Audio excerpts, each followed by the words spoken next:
Hi, I'm David Liew from Melbourne, Australia, reporting from Room Now from ACI 2019 here in Atlanta. Really interesting poster on the floor today from the IgG4 related disease clinic at Mass Gen.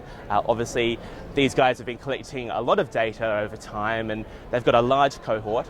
Looking at their 205 patients, they wanted to see whether there was a mortality difference between the patients that they had versus age and disease match controls. And so they looked at the standardized mortality rates between their patients and comparing that to normative data. The really interesting thing, and I wouldn't have expected this, is the fact that, in fact, these patients, it's not a life-limiting condition in these patients, that these patients have at least short-term mortality, which is comparable to what they would look like otherwise. And it didn't matter how you spliced or diced it, if you looked at criteria-positive patients, male patients, patients with internal organ involvement, they all seem to do okay.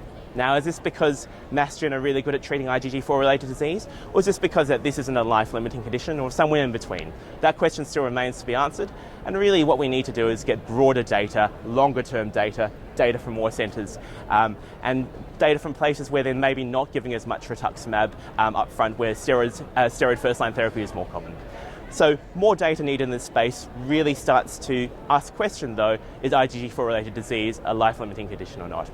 I'm David Liew, and for more information, go to roomnow.com.